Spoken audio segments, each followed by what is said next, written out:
Okay, hello guys and welcome back to our 100% playthrough of Crash 4. This is Thar He Blows, which is the first level with a brand new character and not a fun one. So this is Dingo's Isle. He's got a kind of like a vacuum gun, so it can suck boxes towards him. It can suck up TNT, which you can throw. Presumably if you're doing your perfect run, hopefully you know how to use them. So we're going for a no-death run with all the boxes, hidden gem, 80% of the fruit. So early on, quite a simple start to be honest. There's quite a lot of enemies around, but you should be able to cope fine with it. Obviously you get a ton of TNT that you can chuck at a lot of the enemies just to make it a bit easier. So the hidden gem's right here at the start. So just make sure you grab that before you move on. You do obviously need it, it is one of the 6 gems. I try to kill these rats here with the TNT. I do miss, but it is possible. It's quite easy to dodge them anyway, so it's not really necessary. But if you're struggling, you can sit there and chuck TNT in for a while. There is no time limit on the level. So first checkpoint here, 95 boxes. That's including the stack in front of me that I just blew up with the TNT, so do note that. So there's 2 boxes towards you here. You can just suck it towards you. A lot easier than jumping out and trying to hop on it. Dingo's a bit awkward when it comes to kind of the platforming, because he is quite big and clunky. He's not quite as smooth to use as someone like Crash, so just be wary. Can get a bit frustrating.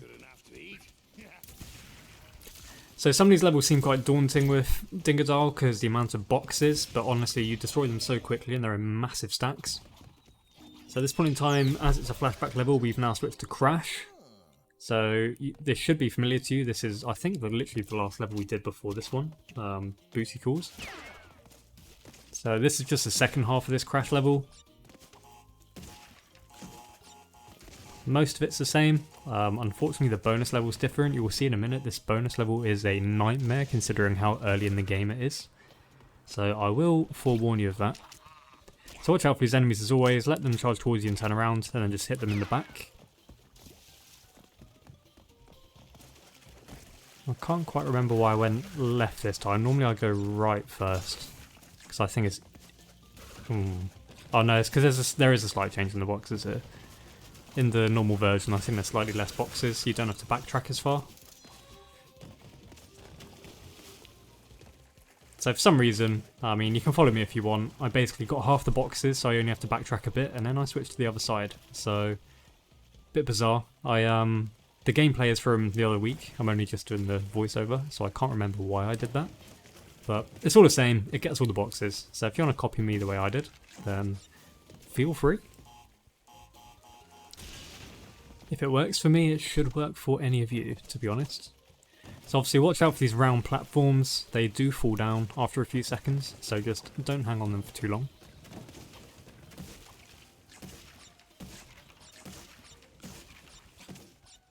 I'm just farming up some of the fruit here. You don't really have to. As I always say, because you're getting all of the boxes, you should be fine for the fruit. But just in case, watch out, this guy turns into an enemy and there's a octopus towards you. So just dodge them. Obviously we've got no mask and you really don't want to die.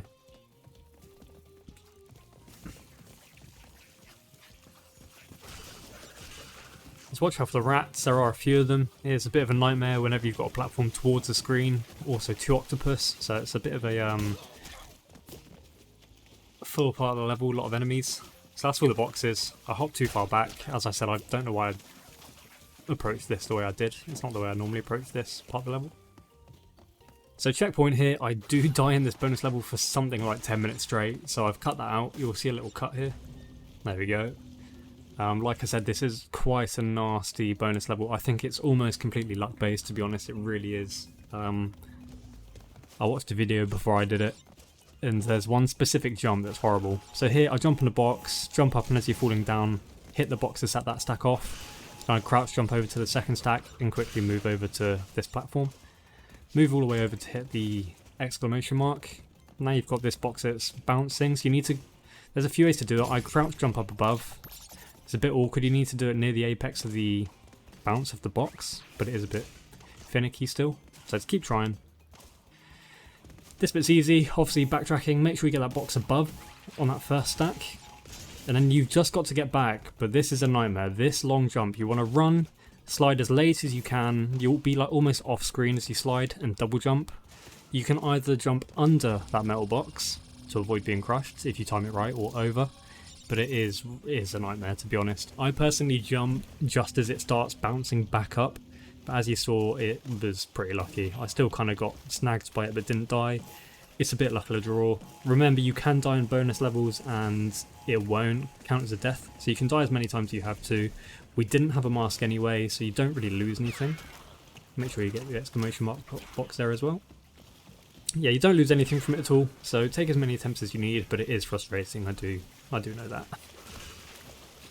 So take your time here. There's obviously a lot of moving platforms, all with flame boxes, which were a bit horrible. I panic here a bit. I don't know where I was going. I wanted to jump forward, then I thought I'd go jump to the right, and I just didn't figure it out. So I accidentally set that TNT off earlier. I kind of wanted to break all these boxes first. Cut it a bit close, but it still works fine. I was out of range of it. Obviously watch out for the flames, as always. I nearly get hit there too. Take your time for these platforms to move to a position that's suitable for you. They do kind of sync over time, so it won't always be when they're close to you they're on fire. They do alternate. As you can see, I'm really panicking because it was quite a long level and I didn't want to die. I also didn't even jump and I killed that guy. I honestly got really fortunate. I probably should have lost my mask.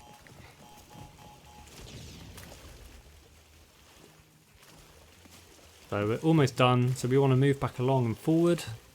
We just have one room left after this. Obviously just watch out for the flames of the box. The platforms are quite small, so there's not much room to move if you do jump onto it. So checkpoint here, another lobster, crab, don't know, probably a crab. Wait for him to turn around, set those off. So we're up to 251 now, we've set that off. And it's just literally this last section of platforming. It's quite nice and easy, to be honest. So hop that box in the middle. Watch out, because that does fall down. I missed it, so I had to hop back for it afterwards, which is not ideal at all. Let's watch out, as always, falling platforms. This is a bit awkward too. I never like these, because I'm worried it's going to push me down and kill me. So once you hit the top box, obviously they break at the same time. Just double jump back to the side, and then hop back to get the other box. So 256 here, just a few left. Watch out because these platforms do drop. So I'm trying to take my time to grab it so I don't have to backtrack a load. Clear all of these here. It should get you a fruit if you haven't got it yet. Nitro box, and that's your 283. So if you've not died, that is a perfect relic. But it is literally an 8-minute long level and it is quite unforgiving. So just take your time so you know what you're doing. Well done, guys.